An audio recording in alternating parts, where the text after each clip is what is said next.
ಬಾಲಮುರಳಿ ಅತ್ಯಂತ ಪ್ರೀತಿಯಿಂದ ಹಾಡ್ತಾ ಇದ್ದಂತಹ ಒಂದು ಸತ್ಯವಂತರಿಗಿದು ಕಾಲವಲ್ಲ, ದುಷ್ಟ ಜನರಿಗೆ ಸುಭಿಕ್ಷ ಕಾಲ ಅಂತ ಬಹಳ ಅದ್ಭುತವಾಗಿದೆ ಇವತ್ತಿನ ದಿನಮಾನಗಳಿಗೆ ಅನಿಸುತ್ತೆ.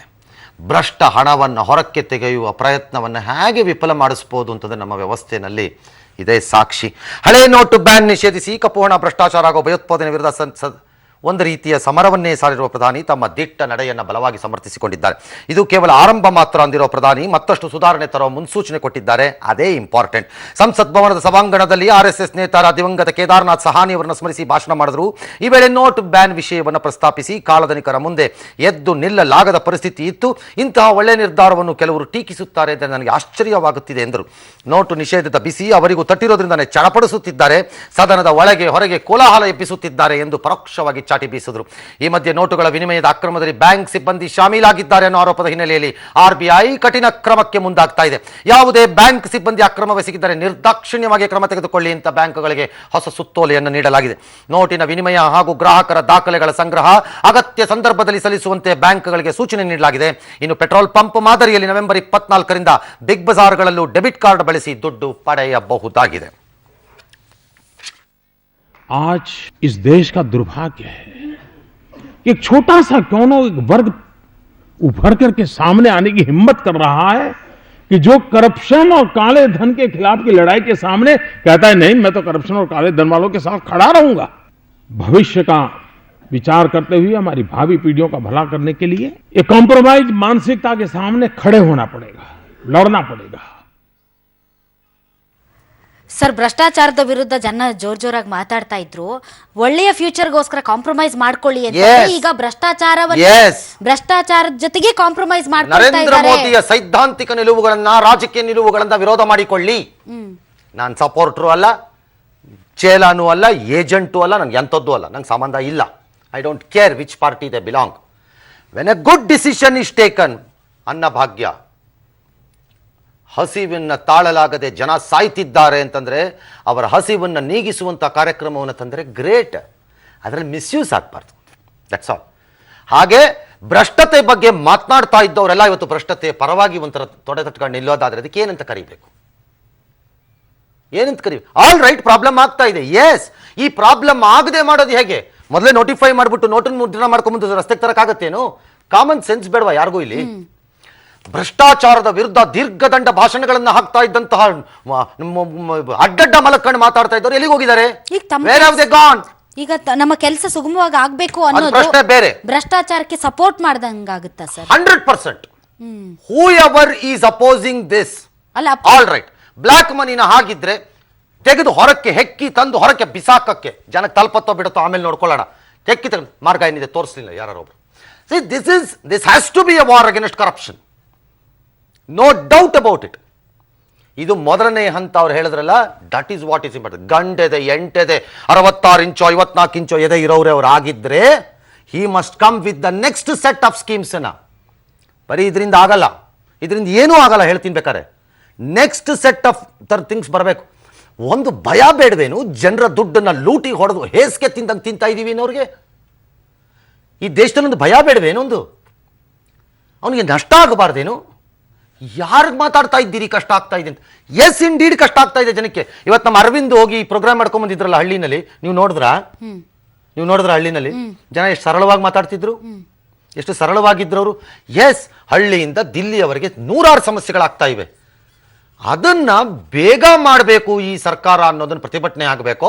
ರೋಲ್ ಬ್ಯಾಕ್ ಮಾಡಿದ್ದೇ ತಪ್ಪು ಅಂತ ಮಾಡ್ತಿರೋ? ಅಲ್ಲ ಸರ್, ನೀವು ರಾಜಕೀಯ ಪಕ್ಷಗಳ ಬಗ್ಗೆ ಮಾತಾಡ್ತೀರಿ. ಜನಸಾಮಾನ್ಯರ ಪ್ರತಿಭಟನೆ ಇಲ್ಲಿ ಇಲ್ಲ. ಅಲ್ಲ ಸರ್, ರಾಜಕೀಯ ಪಕ್ಷಗಳು ಹಾಗೂ ರಾಜಕೀಯ ಪಕ್ಷಗಳಿಂದ ಪ್ರೇರೇಪಿತರಾಗಿದ್ದವ್ರದ್ದು ಮಾತ್ರನೇ ಇದು ಪ್ರತಿಭಟನೆ. They are for corruption, then they must take a stand. ಒಂದು ಸ್ಟ್ಯಾಂಡ್ ತಗೊಳ್ಳೇಬೇಕು. ಅಲ್ಲ ಸರ್, ಪರನ ವಿರೋಧನ ಕಾಂಪ್ರಮೈಸ್ಗೆ ನಾನು ರೆಡಿ ಇಲ್ಲ ಅನ್ನೋದಾದ್ರೆ ಅದು ಜನಸಾಮಾನ್ಯರು ನಾನು ಕಾಂಪ್ರಮೈಸ್ಗೆ ರೆಡಿ ಇಲ್ಲ. One minute. ನಾನೊಬ್ಬ ಪ್ರಜೆಯಾಗಿ ನಾನು ಕಾಂಪ್ರಮೈಸ್ಗೆ ರೆಡಿ ಇಲ್ಲ ಅನ್ನಕ್ಕೇನು ಏನ್ ಸ್ವರ್ಗದಿಂದ ಇಳಿದು ಬಂದಿದ್ದೀವಿ ನಾವು? Are we not should be prepared for this? ನಾಳೆ ದೇಶದಲ್ಲಿ ಒಂದು ಯುದ್ಧ ನಡೆಯುತ್ತೆ, ನಡಿಬಾರದ್ದೆಲ್ಲ ನಡೆಯುತ್ತೆ ದೇಶದಲ್ಲಿ. ಬಹಳ ಹಿಂದಿನ ಕಾಲದಲ್ಲಿ ಕುಸುಬ್ಲಕ್ಕಿಗೆ ಜನ ಕಿಲೋಮೀಟರ್ ಗಟ್ಟಲೆ ಕ್ಯೂ ನಿಂತಿದ್ದು ಮರ್ತಿದ್ದೀರೇನು ನೀವು? 70 ರಾದಿನಲ್ಲಿ ಕುಸುಬ್ಲಕ್ಕಿಗೆ, ಅಕ್ಕಿ ರೆಗ್ಯುಲರ್ ಅಲ್ಲ, ನನಗೂ ನೆನಪಿದೆ, ನನ್ನ ಅಮ್ಮ ನಮಗೆ ಬ್ಯಾಗ್ ಕೊಟ್ಟುಬಿಟ್ಟು ಕ್ಯೂಲ್ ನಿಲ್ಲಿಸ್ತಿದ್ಲು. ನನಗೂ ಜ್ಞಾಪಕ ಇದೆ. ನಾವು ಚಿಕ್ಕ ನಮಗೇನು ಗೊತ್ತಾಗ್ತಿರ್ಲಿಲ್ಲ, ಅಷ್ಟೇ ಬ್ಯಾಗ್ ಹಿಡ್ಕೊಂಡು ಕ್ಯೂಲ್ ನಿಲ್ಲೋದು ಒಂದೇ ಗೊತ್ತಾಗ್ತಿದ್ದು ನಮಗೆ, ಇನ್ನೇನು ಗೊತ್ತಾಗ್ತಿರ್ಲಿಲ್ಲ ನಮಗೆ. ಕ್ಯೂ ನಿಂತಿದ್ದು ಮರ್ತಿದ್ದೀರಿ ಏನಾಗರೆ ಅಂದರೆ you don't want to do sacrifices and what is this in nonsense. ಆದರೆ ಅದರ ಬೇಗ ಮಾಡಿ ಎಂದಿದ್ದನ್ನು ಯಾರು ಈಗ BJPನವರೋ ಯಾರೋ ಒಬ್ಬರು ಅವನು ರಾಷ್ಟ್ರದ್ರೋಹಿ ಅಂತಂದರೆ ಕಪಾಳಕ್ಕಾಗ್ತೀವಿ ಅನ್ಬೇಕು. ಡೋಂಟ್ ಕ್ವಶ್ಚನ್ ಅವರ್ ನ್ಯಾಷನಲಿಸಮ್ ಅಂತ ಹೇಳ್ಬೇಕಲ್ಲಿ. ಅದನ್ನೇ ನಾನು ಹೇಳ್ತಿರೋದು ಈಗಿಲ್ಲಿ. That is what is but ಅದನ್ನು ನೆಪ ಮಾಡಿಕೊಂಡು ಇಡೀ ಇದನ್ನು ಮಾಡ್ತೀರಿ ಅಂದರೆ ಹೆಂಗೆ ತರ್ತೀರಿ ಭ್ರಷ್ಟಾಚಾರದಿಂದ ಹೊರಕ್ಕೆ? ಯಡಿಯೂರಪ್ಪನವರು ಭ್ರಷ್ಟತ ಆರೋಪಗಳನ್ನು ಹೊರಸಿದಾಗ ತೊಡೆ ತಟ್ಟಿ, ಹೆಗಲು ತಟ್ಟಿ, ತೋಳು ತಟ್ಟಿ ಜನಾರ್ದನ್ ರೆಡ್ಡಿ ವಿರುದ್ಧ ಮತ್ತು ಮಾಡಿದಂಥ ಸಿದ್ದರಾಮಯ್ಯನವರಿಗೆ ಇವಾಗ ಭ್ರಷ್ಟಾಚಾರದ ವಿರುದ್ಧ ನೆನಪಿಗೆ ಬರಲ್ವೇನು? ಅವತ್ತು ದೇವರಂತೆ ಕಾಣಿಸಿದಂತಹ ಸಂತೋಷ್ ಹೆಗಡೆ ಇವತ್ತು ಭ್ರಷ್ಟಾಚಾರದ ವಿರುದ್ಧ ಕ್ರಮ ತಗೊಂಡಾಗ ಚೆನ್ನಾಗಿ ಕಾಣಲ್ವೇನದು? ನಿಮಗೆ ಬೇಕಾದಾಗ ಭ್ರಷ್ಟಾಚಾರ ಹೀಗಿರಬೇಕು, ಬೇಡವಾದಾಗ ಹಾಗಿರಬೇಕಾ? What sort of a decision is this? ಇದೆಂಥದ್ದು? ಜನಕ್ಕೆ ಅರ್ಥ ಮಾಡಿಸ್ಬೇಕು ನಾವು. ಈಗ ರಾಜಕೀಯ ಪಕ್ಷಗಳ ಪ್ರೌಢಿಮೆ ಎಲ್ಲಿ ಬರಬೇಕು ಅಂದರೆ ಕನ್ವಿನ್ಸ್ ಮಾಡೋ ಕಡೆ ಬರಬೇಕು. ಬಟ್ ಪ್ರಜಾಪ್ರಭುತ್ವದಲ್ಲಿ ಅಂತಿಮವಾಗಿ ಜನಕ್ಕೆ ಹೋಗಿ ಹೇಳಿ, ನರೇಂದ್ರ ಮೋದಿ ಮಾಡಿರೋ ಸ್ಕೀಮ್ ಚೆನ್ನಾಗಿರ್ಬೋದು, ಬಟ್ ಈ ಕಾಟ ಕೊಟ್ಟು ಮಾಡಿದ್ದಾರೆ, ಬೇಗ ತಯಾರಿ ಮಾಡ್ಕೊಂಡಿಲ್ಲ, ಬೇಗ ನೋಟನ್ನು ತರಲಿಲ್ಲ, ಬೇಗ ಚಿಲ್ಲರೆ ಬರೋಂಗೆ ಮಾಡಿಲ್ಲ, ನಮ್ಮ ಮದುವೆಗಳಿಗೆ ಬುಡಕ್ಕೆ ಕೈ ಹಾಕ್ತಿದ್ದಾರೆ ಇವರು ಎಲ್ಲ ಹೇಳಿ ಜನ ಡಿಸಿಷನ್ ತಗೋತಾರ್ತಾನೆ. ಬಿಡಿ ಅವ್ರಿಗೆ ಸ್ಕೀಮನ್ನೇ ರೋಲ್ ಬ್ಯಾಕ್ ಮಾಡು. ಇನ್ನೊಂದ್ರೆ ಯಾತಕ್ಕೆ ಅಂತ ಕೇಳೋದು, ಯಾಕೆ ಎದ್ರಕೊಂಡು ಓಡಾಡ್ತೀರಿ ಎಲ್ಲರೂ? ಯಾಕೆ? This is A scheme. ಈ ದೇಶಕ್ಕೆ ಏನು ಮಾಡುತ್ತೋ ಬಿಡುತ್ತೋ ನನಗಿನ್ನೂ ಅರಿವಿಲ್ಲ. ಏನನ್ನು ನಮ್ಮ ಸಾಮಾನ್ಯ ಜನರಿಗೆ ತಂದು ಕೊಡುತ್ತೋ ಇಲ್ವೋ ನನಗೆ ಗೊತ್ತಿಲ್ಲ. ದೇಶದಲ್ಲಿ ಎಂಥ ಅಭಿವೃದ್ಧಿ ಆಗಿಬಿಡುತ್ತೋ ಬಿಡಲ್ವೋ ನನಗಿನ್ನೂ ಗೊತ್ತಾಗ್ತಿಲ್ಲ. ಬಿಕಾಸ್ ಇದು ಪ್ರಯೋಗ. ಈ ಪ್ರಯೋಗದ ಫಲಗಳೇನು ಅನ್ನೋದು ನನಗಿನ್ನೂ ಅರಿವಾಗ್ತಿಲ್ಲ. ಆದರೆ ಪ್ರಯೋಗವೇ ಆಗಬಾರದು ಅಂತ ತಡೆಯೋದು ಮೂರ್ಖತನದ ಪರಮಾವಧಿ ಅಷ್ಟೇ. ಈ ಪ್ರಯೋಗ ಆಗಬೇಕಿತ್ತು, ಅನುಮಾನನೇ ಇಲ್ಲ. ಇದರಲ್ಲಿ 1000 ಇದೆ, ಅದನ್ನು let's criticise, let's pass through ಇಟ್ಬೇಕಾರೆ. 2000 ರೂಪಾಯಿ ನೋಟ್ ಯಾಕ್ರಿ ತಂದ್ರಿ? ನಿಮ್ಗೇನು ತಲೆ ಬುದ್ಧಿ ಇದೆಯೇನ್ರಿ? ಕೇಳಿ. ನೋಟನ್ನು ಪ್ರಿಂಟ್ ಮಾಡ್ಕೊಳ್ಳದೆ ಡಬಕ್ ಅಂತ ಅನೌನ್ಸ್ ಮಾಡ್ಬಿಟ್ಟು ಬಂದ್ರಲ್ಲ, ಅವಾಗ ಏನ್ರಿ ಆಲೋಚನೆ ಮಾಡಿ ನಿದ್ದೆ ಮಾಡ್ತಿದ್ರೇನ್ರಿ ಆಗ? ಕೇಳಿ, ಯಾರು ಬೇಡ ಅಂದವರು? How can you oppose a scheme? ಅಂದರೆ you want this country to continue to live with black money and corrupt ಫೆಲೋಸಲ್ಲಿ ಅವ್ರ ಜೊತೆನೇ ಇರ್ತೀರಾ? ಇದು ಎಂಥ ಲೆಕ್ಕಾಚಾರ ಏನೋ ಹೇಳಿ. ಅಲ್ಲ ಈಗ ಸರ್, ರಾಜಕೀಯ ಪಕ್ಷಗಳಿಗೆ ಮೋದಿ ಅವರ ಭಾಷಣ ಅಥವಾ ತಾವು ಹೇಳಿದ್ದ ವಿಚಾರ ನನಗೆ ನರೇಂದ್ರ ಮೋದಿ ಈಗ ನರೇಂದ್ರ ಮೋದಿ ಭಾರತೀಯ ಜನತಾ ಪಕ್ಷದ ಪ್ರತಿನಿಧಿಯಾಗಿ ನನಗೆ ಸಂಬಂಧವಿಲ್ಲ. ಅಲ್ಲ ಸರ್, ರಾಜಕೀಯ ಪಕ್ಷಗಳು ಏನು ಈ ಒಂದು ನೋಟು ನಿಷೇಧವನ್ನು ವಾಪಸ್ ತೆಗೆದುಕೊಳ್ಬೇಕು ಅಂತ ಹೇಳ್ತಾ ಇದ್ದಾರೆ. ಅದನ್ನ ಎಲ್ಲ ನಾನ್ ಮಾತಾಡ್ತಾ ಇರೋದು ಜನಸಾಮಾನ್ಯರು. ನೋಟು ನಿಷೇಧವನ್ನ ಸ್ವಾಗತಿಸುತ್ತಾ ತಮಗೆ ಆಗ್ತಾ ಇರುವಂತ ತೊಂದರೆಗಳನ್ನ ಹೇಳ್ತಾ ಇರೋರಿಗೆ ಮೋದಿ ಅವರ ಭಾಷಣದಿಂದ ಹೋಗಿರೋ ಸಂದೇಶ ಏನು ಇಲ್ಲ. ಜನ ಒಂಚೂರು ಕಷ್ಟಪಡಕ್ಕೆ ತಯಾರಿಯಾಗಿ ಅನ್ನೋದು. Yes indeed. ಆಯ್ತು, ನೀವೀಗ ಕಷ್ಟಪಡದೆ ಮಾರ್ಗ ಏನಿದೆ? ನೆನ್ನೆ ಕೇಳ್ದಂಗೆ ನಾನು ಬೇರೆ ಮಾರ್ಗ ಏನಿದೆ? ಏನು ಇಲ್ಲ. ಏನಿದೆ ನಿಮ್ಮ ಹತ್ರ ಹೇಳ್ರಪ್ಪ, ಯಾರು ಒಬ್ರು ಹೇಳ್ರಪ್ಪ ನನಗೆ. ಏನಿದೆ ಮಾರ್ಗ ಈಗ ನಮ್ಮ ಹತ್ರ? ಆಗೋಗಿದೆಯಾ? ಏನಿದೆ ಮಾರ್ಗ? ಬಟ್ ಜನರನ್ನ ಕಾನ್ಫಿಡೆನ್ಸ್ಗೆ ತಗೊಳ್ಳೋದು, that is exactly what has to be done ಅಂತ ನಾವು ಹೇಳ್ತೀವಿ. That is what has to be political discourse ಏನಿರಬೇಕು ಈ ದೇಶದಲ್ಲಿ ಇವತ್ತು.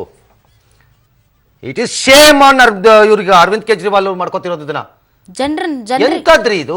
Your entire platform is aunty corruption. ಹೇಗೆ ರಿವರ್ಸ್ ಮಾಡಿ ಅಂತೀರ್ರಿ? ಯಾಕೆ? ದಿಲ್ಲಿನಲ್ಲಿ ಸಮ ಮತ್ತು ಬೆಸವನ್ನ ಜಾರಿಗೆ ತಂದ್ರಿ, ಎಲ್ಲವೂ ಸುಸೂತ್ರವಾಗಿ ನಡೆದು ಬಿಡುತ್ತೆ.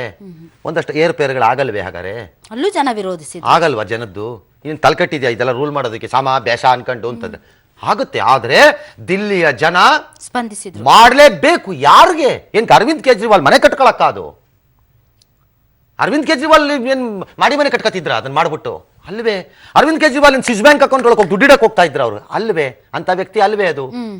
ಹಾಗಿದ್ದಾಗ ಅದನ್ನು ಸಪೋರ್ಟ್ ಮಾಡಬೇಕು. Similarly, if you have a direct allegation on he has made the money the prime minister, say it. ಜನರಿಗೆ ಗೊತ್ತಾಗೋಗ್ಲಿ ಅಲ್ವೇ? ದಟ್ ಈಸ್ ದಿ ಆಟಿಟ್ಯೂಡ್ ಇರಬೇಕು. ಭ್ರಷ್ಟತೆಯ ವಿರುದ್ಧ ಹೋರಾಡೋದಕ್ಕೆ ಇವತ್ತು ಜನ ಸಿಗದೆ ಕಷ್ಟ ಇದೆ. ಸಿಕ್ಕದಾಗ ಯೂಸ್ ಮಾಡ್ಕೊಳ್ಳಿ. ಕರೆಕ್ಟ್, ಯೂಸ್ ಮಾಡ್ಕೊಳ್ಳಿ. ಸಿಕ್ಕದಾಗ ಯಾಕೆ ಬಿಡ್ತೀರಿ? All right. ನೋಟ್ ಬ್ಯಾನ್ ಬಗ್ಗೆ ಪ್ರತಿಪಕ್ಷಗಳು ಟೀಕೆ ವಿಮರ್ಶೆ ಹೆಚ್ಚಾಗ್ತಿರೋ ಕಾರಣ ಜನಾರ್ದನರ ಬಳಿಗೆ ನರೇಂದ್ರ ಮೋದಿ ಹೋಗಕ್ಕೆ ಪ್ರಯತ್ನ ಮಾಡ್ತಿದ್ದಾರೆ. ನಿಮ್ಮ ಅಭಿಪ್ರಾಯವನ್ನು ನನಗೆ ತಿಳಿಸಿ. ಒಂದು ಆ್ಯಪ್ನಲ್ಲಿ ಒಂದು ಸರ್ವೆ ಮಾಡ್ತಿದ್ದಾರೆ. ಬಟ್ ಈ ಸರ್ವೆ ಭಾಳ ಕಾಂಪ್ಲಿಕೇಟ್ ಆಗಿದೆ, ಕನ್ಫ್ಯೂಷನ್ ಆಗಿದೆ. ಜನಕ್ಕೆ ಇಷ್ಟೆಲ್ಲ ಪುರ್ಸೊತ್ತಿಲ್ಲ ಇಷ್ಟೆಲ್ಲ ಉತ್ತರ ಕೊಟ್ಕೊಳ್ಳೋಕ್ಕೆ. ಆದರೂ ನಾನು ಹೇಳ್ತಾ ಇದ್ದೀನಿ ಅವ್ರು ಕೇಳಿರೋ ಪ್ರಶ್ನೆಗಳನ್ನು. ಭಾರತದಲ್ಲಿ ಕಪ್ಪು ಹಣ ಇದೆ ಅಂತ ನಿಮಗೆ ಅನಿಸುತ್ತಾ? ಹೌದು ಇಲ್ಲ ಹೇಳಿ. ಮಾರಕ ಭ್ರಷ್ಟಾಚಾರ ಕಪ್ಪು ಹಣದ ವಿರುದ್ಧ ಹೋರಾಟ ಬೇಕು, ನಿರ್ಮೂಲನೆ ಮಾಡಬೇಕು ಅಂತ ಅನ್ನಿಸ್ತಿದ್ಯಾ? ಹೌದು ಇಲ್ಲ ಹೇಳಿ. ಕಪ್ಪು ಹಣ ಮೂಲೋತ್ಪಾದನೆಗೆ ಸರ್ಕಾರದ ನಡೆ ಬಗ್ಗೆ ನಿಮ್ಮ ಅಭಿಪ್ರಾಯ ಏನು? ಭ್ರಷ್ಟಾಚಾರದ ವಿರುದ್ಧ ಮೋದಿ ಸರ್ಕಾರದ ಇಲ್ಲಿವರೆಗಿನ ಹೋರಾಟ ಏನನ್ಸತ್ತೆ? ಅತ್ಯದ್ಭುತ, ಉತ್ತಮ ಡ್ಯಾಶ್ ಡ್ಯಾಶ್ ಡ್ಯಾಶ್ ಕೆಲಸಕ್ಕೆ ಬಾರದ್ದು ಎಲ್ಲ ಇದೆ ಪಟ್ಟಿನಲ್ಲಿ. ಹಳೆಯ 500,000 ನೋಟು ನಿಷೇಧಿಸಿ ಮೋದಿ ಸರ್ಕಾರದ ಬಗ್ಗೆ ಏನಂತೀರಿ? Again 3 option. ನೋಟು ಬದಲಾವಣೆಯಿಂದ ಕಪ್ಪು ಹಣ, ಭ್ರಷ್ಟಾಚಾರ ಮತ್ತು ಭಯೋತ್ಪಾದನೆ ತಡೆಯಬಹುದು ಅನ್ನಿಸತ್ತಾ? 4 ಆಪ್ಷನ್. ನೋಟು ನಿಷೇಧದಿಂದ ರಿಯಲ್ ಎಸ್ಟೇಟ್, ಉತ್ತಮ ಶಿಕ್ಷಣ, ಅತ್ಯುತ್ತಮ ಆರೋಗ್ಯ ಸೇವೆಗಳು ಸಾಮಾನ್ಯನಿಗೂ ಕೈಗೆಟಕತ್ತಾ? 3 ಆಪ್ಷನ್. ಕಪ್ಪು ಹಣ, ಭ್ರಷ್ಟಾಚಾರ, ಭಯೋತ್ಪಾದನೆ ವಿರುದ್ಧ ನಮ್ಮ ಹೋರಾಟದಿಂದ ಅನುಕೂಲ ಆಗತ್ತೆ ಅನ್ಸತ್ತಾ? 3 ಆಪ್ಷನ್. ಕೆಲ ಭ್ರಷ್ಟಾಚಾರ ವಿರೋಧಿ ಕಾರ್ಯಕರ್ತರು ಈಗ ಕಪ್ಪು ಹಣ, ಭ್ರಷ್ಟಾಚಾರ ಹಾಗೂ ಭಯೋತ್ಪಾದಕರ ಪರವಾಗಿ ಧ್ವನಿತೆ. This is the ticklish question. ಹೌದು ಇಲ್ಲ ನಿಮ್ಮ ಅನಿಸಿಕೆ ಅಭಿಪ್ರಾಯಗಳನ್ನು ಪ್ರಧಾನಿ ಜೊತೆ ಹಂಚಿಕೊಳ್ತೀರಾ ಅಂತೆಲ್ಲ ಕೇಳಿದ್ದಾರೆ. 9ನೇದು ಟಿಕ್ಲಿಸ್ ಕ್ವಶನ್ ನಾನು ಹೇಳಿದ್ದು. ಕೆಲ ಭ್ರಷ್ಟಾಚಾರ ವಿರೋಧಿ ಕಾರ್ಯಕರ್ತರು ಈಗ ಕಪ್ಪು ಹಣ, ಭ್ರಷ್ಟಾಚಾರ ಹಾಗೂ ಭಯೋತ್ಪಾದನಾ ಪರವಾಗಿ ಧ್ವನಿ ಎತ್ತುತ್ತಿದ್ದಾರೆ ಅನಿಸುತ್ತಾ? Directly against Arvind Kejriwal. ಇದು ಡೈರೆಕ್ಟೆಡ್. ನೆಸೆಸಿಟಿ ಇಲ್ಲ ಕೇಂದ್ರ ಸರ್ಕಾರಕ್ಕಿದು, ನೆಸೆಸಿಟಿ ಇಲ್ಲ. ಯಾರು ರಾಜನಾದವನು ಯಾವಾಗಲೂ ಉದಾರಿಯಾಗಿರಬೇಕು ಅಂತ ಹೇಳ್ತಾರೆ.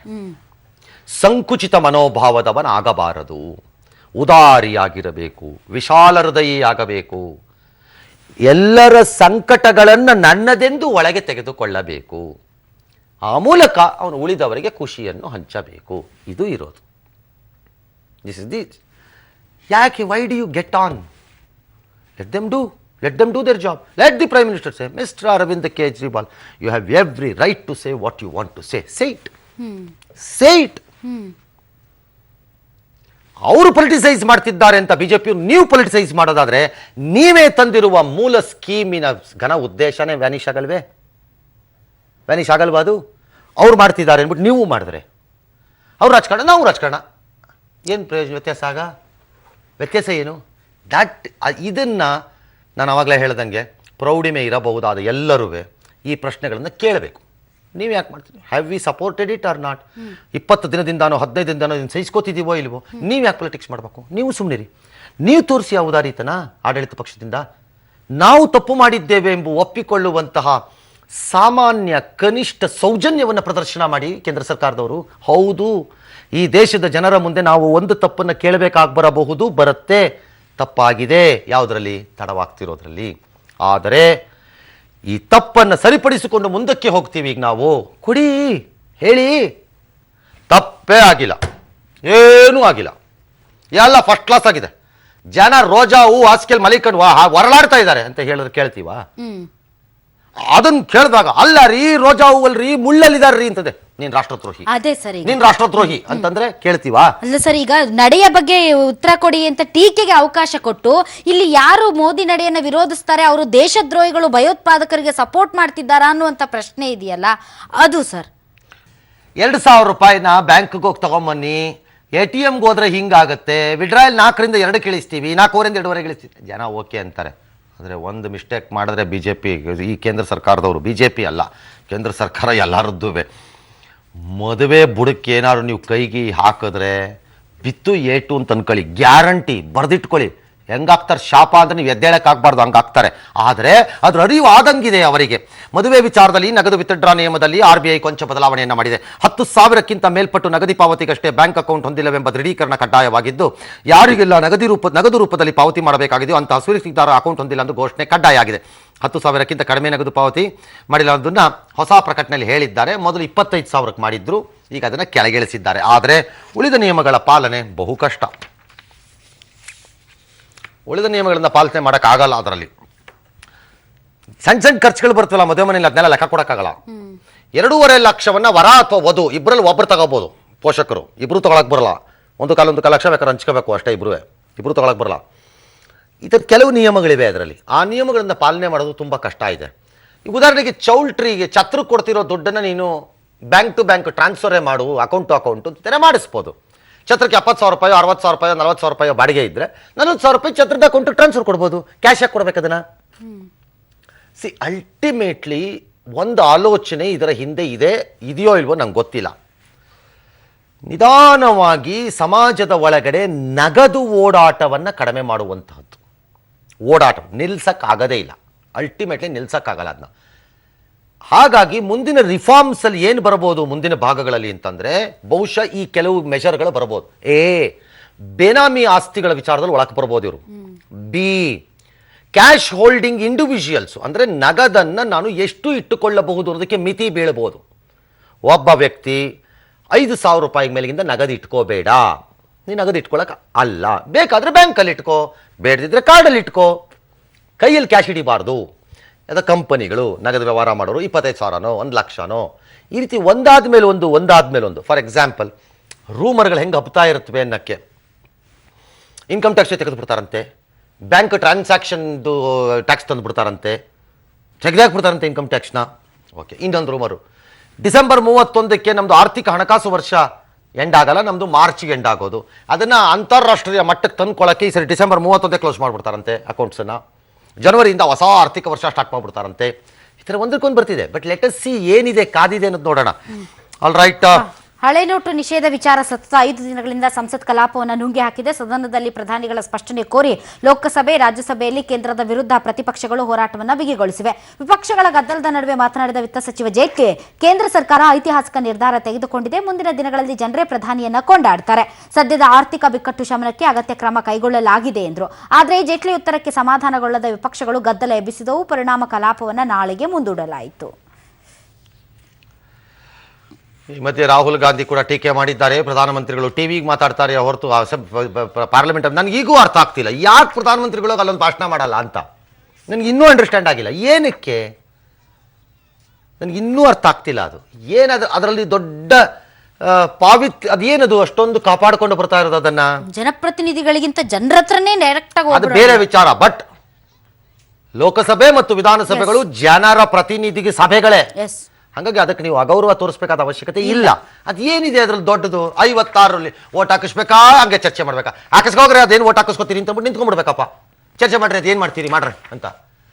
ನಿಮಗೆ ಮೆಜಾರಿಟಿ ಇದ್ದಾರೆ, ಇಲ್ದಿದ್ರೆ ಕಿರುಕುಳ ಕೊಡಕ್ಕೆ ಸರ್ಕಾರ ಬೆಳ್ಸಕ್ ಮಾಡ್ತಿದ್ದಾರೆ ಅನ್ಬೋದಿತ್ತಪ್ಪ. ಇದೆಯಲ್ಲ ನಿಮ್ಮ ಹತ್ರ, ಇದೆಯಲ್ಲ ಮೆಜಾರಿಟಿ, ಯಾಕೆ ಮೊದಲಿಂದ ಹಂಗೆ ಅವರು ಇದು ಅಲ್ಲಲ್ಲ. ಇಲ್ಲೂ ಅಸೆಂಬ್ಲಿನಲ್ಲೂ ಸೇಮ್ ಹಿಂಗೆ ಗಲಾಟೆ. ಹಳೆಯ ನೋಟು ನಿಷೇಧವಾದ ಬಳಿಕ 6 ರಾಜ್ಯಗಳು ಹಾಗೂ ಕೇಂದ್ರಾಡಳಿತ ಪ್ರದೇಶದಲ್ಲಿ ನಡೆದ ವಿಧಾನಸಭೆ ಹಾಗೂ ಲೋಕಸಭೆ ಉಪಚುನಾವಣೆಯಲ್ಲಿ ಬಿಜೆಪಿ ಮೇಲುಗೈ ಸಾಧಿಸಿದೆ. ಮಧ್ಯಪ್ರದೇಶ, ಅಸ್ಸಾಂ, ಅರುಣಾಚಲ ಪ್ರದೇಶದಲ್ಲಿ ಬಿಜೆಪಿ ಜಯ ಸಾಧಿಸಿದರೆ ಪಶ್ಚಿಮ ಬಂಗಾಳದಲ್ಲಿ ಟಿಎಂಸಿ ಹಾಗೂ ತ್ರಿಪುರಾದಲ್ಲಿ ಸಿಪಿಎಂ ಗೆದ್ದಿದೆ. ಸಹಜವಾಗಿ ಬಿಜೆಪಿಯವರು ಹೇಳ್ತಿದ್ದಾರೆ, ಜನ ಎಲ್ಲ ಫುಲ್ ಬೆಂಬಲ ಕೊಡ್ತಿದ್ದಾರೆ ನಮಗೆ ಅಂತ. ಆ ಕಡೆ ಮಮತಾ ಬ್ಯಾನರ್ಜಿನೂ ಹೇಳ್ತಾರೆ, ಹಾಗಿದ್ರೆ ಪಶ್ಚಿಮ ಬಂಗಾಳದಲ್ಲಿ ನಾವು ಗೆದ್ದಿದ್ದೇನು ವಿರೋಧದಲ್ಲ ಅಂತ.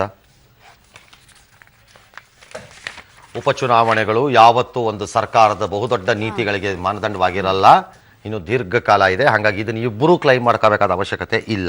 ನೋಟ್ ಬ್ಯಾನ್ ಬಳಿಕ ತಿರುಪತಿ ತಿಮ್ಮಪ್ಪನಿಗೆ, ಶಿರಡಿ ಸಾಯಿಬಾಬಾಗೆ ಸಿಕ್ಕಾಪಟ್ಟೆ ಕಾಣಿಕೆಗಳು ಹರಿದು ಬರ್ತಾ ಇದ್ದಾವೆ ಅನ್ನೋದು ಹಳೆ ಸುದ್ದಿ. ಆದರೆ ಲೇಟೆಸ್ಟ್ ನ್ಯೂಸ್ ಅಂದ್ರೆ ಬೆಂಗಳೂರಿನ ಐತಿಹಾಸಿಕ ಬಸವನಗುಡಿಯ ದೊಡ್ಡಗಣಪತಿ ದೇವಸ್ಥಾನಕ್ಕೆ ಹಿಂದೆ ಎಂದೂ ಕಂಡು ಕೇಳರಿಯದಷ್ಟು, ಎನಿಸಿದಷ್ಟು, ಮೊಗೆದಷ್ಟು ಸಿಗುವಷ್ಟು 500,000 ರೂಪಾಯಿ ನೋಟುಗಳು ಹುಂಡಿಗೆ ಬೀಳ್ತಿವೆ.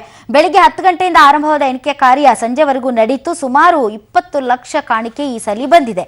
ಈ ಬಾರಿ ಬರೋಬ್ಬರಿ 30ರಿಂದ 35 ಲಕ್ಷ, ಪ್ರತಿ ತಿಂಗಳು 20 ಲಕ್ಷ ಸಿಕ್ತಿತ್ತಂತೆ. ಈಗ 30ರಿಂದ 35 ಲಕ್ಷ ಸಿಕ್ಕಿದೆ. ಅಂದ್ರೆ 15 ಲಕ್ಷಕ್ಕೂ ಹೆಚ್ಚು ಹಣ ಹರಿದು ಬಂದಿದೆ ಅನ್ನುವಂಥದ್ದು.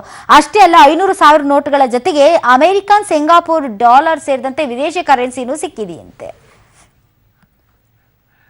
ಅಮೆರಿಕ, ಸಿಂಗಾಪುರ್ ಡಾಲರ್ ಯಾಕೆ ಹಾಕಿದ್ರು ನಂಗೆ ಅರ್ಥವಾಗ್ತಿಲ್ಲ. ಯಾಕೆಂದ್ರೆ ನಾವು ನಡೆಯತ್ವಲ್ಲ, ಫಾರಿನರ್ಸ್ ಯಾರಾದ್ರೂ ಹಾಕಿರ್ಬೇಕು ಸರ್. ಒಂದು ಅರ್ಧ ನೋಟು 2 ನೋಟು ಹಾಕಿದ್ರು ಓಕೆ, ಅಷ್ಟೊಂದು ಯಾಕೆ ಹಾಕ್ತಾರೆ? ಯಾಕೆ ಅಂದ್ರೆ there is a new rumour ಮಾರ್ಕೆಟಲ್ಲಿ ನಡೀತಿರೋದು. ಡಾಲರ್ಗಳಿಗೆ ಈ ಕಪ್ಪು ಹಣವನ್ನು ವರ್ಗಾವಣೆ ಮಾಡಲಾಗ್ತಾ ಇದೆ ಅನ್ನೋದು ಅಕ್ರಮವಾಗಿ. ಸಿಂಗಾಪುರನೋ, ಅಮೆರಿಕಾನೋ, ಯೂರೋನೋ, ಅಂದರೆ ಯುರೋಪಿಯನ್ ಯೂನಿಯನ್ ಯೂರೋಗೋ ಕನ್ವರ್ಟ್ ಆಗ್ತಾ ಇದೆ ಅನ್ನೋದು. ಹಾಗಾಗಿ ಯಾರು ಒಬ್ಬರಿಗೆ ಎಕ್ಸ್ಟ್ರೀಮ್ಲಿ ಫುಲ್ ಕನ್ವರ್ಷನ್ ಆಗಿದ್ದಕ್ಕೆ, ದೇವಾ ನನ್ನನ್ನು ಕಾಪಾಡಿದೆ ಕಣಯ್ಯ, ಒಂದು 2 ಲಕ್ಷ ಡಾಲರ್ ಬೇಕು ಅಂತಿದ್ದೆ, ಕೊಡಿಸ್ಬಿಟ್ಟೆ ಕಣಪ್ಪ, ತಗ ಅಂದ್ಬಿಟ್ಟು ಒಂದು 10 ಡಾಲರ್ ಹಾಕಿರ್ಬೋದೇನೋ, ಹೇಳಕ್ ಬರಲ್ಲ.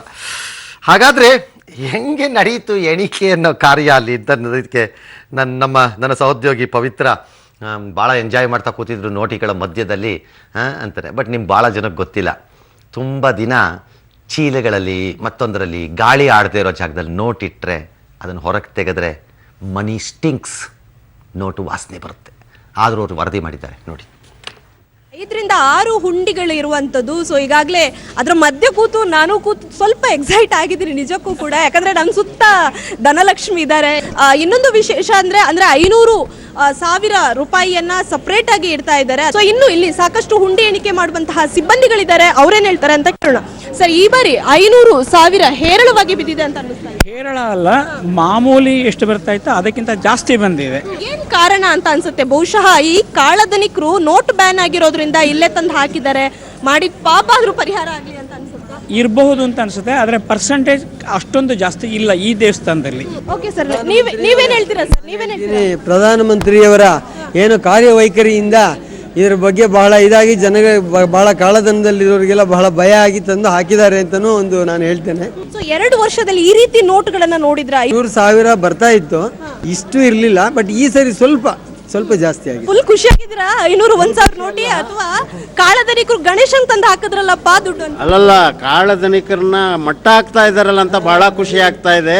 ಆ ಮೂಲಕ ಗೌರ್ಮೆಂಟ್ಗೆ ಹೋಗಿ ಗೌರ್ಮೆಂಟಿಂದ ಈ ಜನಗಳಿಗನ ಅನುಕೂಲ ಆಗಲಿ, ದೇವಸ್ಥಾನ ಅಭಿವೃದ್ಧಿ ಆಗಲಿ ಅಂತ ನಮಗೆ ಬಹಳ ಸಂತೋಷ ಆಗ್ತಾ ಇದೆ. 500 1,000 ಎಷ್ಟು ನೋಟ್ ಸಿಕ್ತು ನಿಮಗೇನೋ ಒಬ್ರಿಗೆ? ನನಗೆ ಇಲ್ಲಿ ಕೈಗೇನೆ ಸುಮಾರು ಒಂದು 2 ಲಕ್ಷ ರೂಪಾಯಿವರೆಗೂ 3 ಲಕ್ಷ ರೂಪಾಯಿವರೆಗೂ ನನ್ನ ಕೈಗೆ ಸಿಕ್ಕಿದೆ 500,000 ರೂಪಾಯಿ ನೋಟ್ಗಳು. ಇದು ಇಲ್ಲಿನ ಹುಂಡಿ ಎಣಿಕೆ ಕೆಲಸ ಮಾಡುವರಂತಹ ಅಭಿಪ್ರಾಯ. ಹಳೆ ನೋಟ್ ಬ್ಯಾನ್ ಬಿಸಿ ಕೇಂದ್ರ ಸಚಿವ ಸದಾನಂದ ಗೌಡರು ಕೂಡ ತಟ್ಟಿದೆ. ಸುಳ್ಯದ ದೇವರಗುಂಟೆ ಮನೆಯಲ್ಲಿ ವಾಸಿಸ್ತಾ ಇದ್ದ ಡಿವಿಎಸ್ ತಮ್ಮ ಭಾಸ್ಕರ್ ಗೌಡ ಅನಾರೋಗ್ಯದಿಂದ ಬೆಂಗಳೂರಿನ ಕೆಎಂಸಿ ಆಸ್ಪತ್ರೆಗೆ ದಾಖಲಾಗಿದ್ರು. ಅವರು ಇವತ್ತು ಬೆಳಿಗ್ಗೆ ನಿಧನರಾದರು. ಹೊಸ ನೋಟ್ ಕೊಟ್ಟರಷ್ಟೇ ನಾವು ದೇಹವನ್ನು ಹಸ್ತಾಂತರಿಸ್ತೀವಿ ಅಂತ ಆಸ್ಪತ್ರೆ ಪಟ್ಟು ಹಿಡಿತು. ಕೊನೆಗೆ ಸದಾನಂದ ಗೌಡರು ಆಗಮಿಸಿ ಚೆಕ್ ಕೊಟ್ಟ ನಂತರ ಬಳಿಕ ದೇಹವನ್ನು ನೀಡಿದ್ರು. ಬೆಂಗಳೂರಿನ ಎಲೆಕ್ಟ್ರಾನಿಕ್ ಸಿಟಿಯಲ್ಲಿ ಬ್ಲಾಕ್ ಮನಿಯನ್ನು ವೈಟ್ ಮಾಡೋದು, ಕಮಿಷನ್ಗೆ ಇಟ್ಕೊಳ್ಳೋದಂತೆ ಇನ್ನೊಂದು ಕಡೆ ನಿರಾತಂಕವಾಗಿ ನಡೀತಾ ಇದೆ. ಪಂಚತಾರ ಹೋಟೆಲ್ ಒಂದರ ಕ್ಯಾಶಿಯರ್ ಆಗಿರೋ ಮುನ್ನಾ ಎಂಬಾತ ಪರಿಚಿತರ ಅಕೌಂಟ್ಗೆ 24,000 ಕ್ಯಾಶ್ ತಾನೇ ಕೊಟ್ಟು ಕ್ಯಾಶಿಯರ್ ಅಕೌಂಟ್ಗೆ ಹಾಕಿಸಿ ವಿಡ್ರಾ ಮಾಡಿಸ್ತಾ ಇದ್ದಾನೆ ಮತ್ತು ಯಾರು ಬಿಳಿ ಮಾಡಿಸ್ತಾರೋ ಅವ್ರಿಗೆ 1,000 ರೂಪಾಯಿ ಕಮಿಷನ್ ಕೂಡ ಕೊಡ್ತಾ ಇದ್ದಾರಂತೆ. 10 ದಿನಗಳಿಂದ ಇದು ನಿರಂತರವಾಗಿ ನಡೆದು ಬರ್ತಾ ಇದೆ. ಇನ್ನು ಕಲಬುರಗಿ ನಗರದ ಕರುಣೇಶ್ವರ ಬಡಾವಣೆಯ ಸರ್ಕಾರಿ ಅಧಿಕಾರಿ ರಾಜಶೇಖರ ಪುತ್ರ ದೇವಕುಮಾರ್ ಅನ್ನೋರು 2 ದಿನಗಳ ಆಟೋದಲ್ಲಿ ಕಿಡ್ನಾಪ್ ಮಾಡಲಾಗಿತ್ತು. 20 ಲಕ್ಷ ಹಣ ನೋಟುಗಳ ಬೇಡಿಕೆ ಇಟ್ಟಿದ್ರು ಕಿಡ್ನಾಪರ್ಸ್ಗಳು. ಅಶೋಕನಗರ ಪೊಲೀಸರು ಮಧ್ಯರಾತ್ರಿ ಫಿಲ್ಮಿ ಸ್ಟೈಲ್ನಲ್ಲಿ ಅವರನ್ನ ಅರೆಸ್ಟ್ ಮಾಡಿದ್ದಾರೆ. 2-3 ತಿಂಗಳಿಂದ ಜಾಂಡಿಸ್ ಕಾಯಿಲೆಯಿಂದ ಬಳಲ್ತಾ ಇದ್ದು ಇವತ್ತು ತೀರ್ಕೊಂಡಿದ್ದಾನೆ. ಈ ಭಾಗದಲ್ಲೆಲ್ಲ ಅವನೇ ನೋಡ್ಕೊಳ್ತಾ ಇದ್ದ. ನಾವೆಲ್ಲ ಅಣ್ಣ ಮತ್ತು ತಮ್ಮಂದಿರೆಲ್ಲ ಹೊರಗೆ ಇದ್ದೆವು. 500 ರೂಪಾಯಿ 1,000 ರೂಪಾಯಿ ಡೆಪಾಸಿಟ್ ಮಾಡಿ ತಕ್ಷಣ ಡ್ರಾ ಮಾಡಿದೀವಿ. ಅವನು ನಮಗೆ ಇಷ್ಟು ಪರ್ಸೆಂಟೇಜ್ ಅಂತ ಕೊಟ್ಟ. 6-5 ದಿವಸದಿಂದ ನಡೀತಾ ಇದೆ. ಅವನಿಗೆ ಎಲ್ಲಿಂದ ದುಡ್ಡು ಬರ್ತಿದೆಯೋ ಗೊತ್ತಿಲ್ಲ. ದಿನಕ್ಕೆ 500 ಹಾಗೂ 1,000 ರೂಪಾಯಿ ನೋಟನ್ನು ನಿಷೇಧ ಮಾಡಿದ ಬೆನ್ನಲ್ಲೇ ಎಟಿಎಂ ಹಾಗೂ ಬ್ಯಾಂಕ್ಗಳಲ್ಲಿ ಹಿಂದೆ ಪಡೆಯುವ ಮಿತಿಯನ್ನು ಹೆಚ್ಚಳ ಮಾಡಿದ್ದ ಕೇಂದ್ರ ಸರ್ಕಾರ ಇವತ್ತು ಆ ಮಿತಿಯನ್ನ ಕಡಿಮೆ ಮಾಡಿದೆ. ದೇಶದಲ್ಲಿ 500 ಹಾಗೂ 1,000 ರೂಪಾಯಿ ನೋಟುಗಳು ಬ್ಯಾನ್ ಆಗುವಂತಹ ವಿಷಯ ಮೊದಲೇ ಉದ್ಯಮಿ ಅನಿಲ್ ಅಂಬಾನಿ ಹಾಗೂ ಅದಾನಿಗೆ ಗೊತ್ತಿತ್ತು ಅಂತ ಬಿಜೆಪಿ ಶಾಸಕ ಭವಾನಿ ಸಿಂಗ್ ಹೇಳಿಕೆಯನ್ನ ಕೊಟ್ಟಿದ್ದಾರೆ.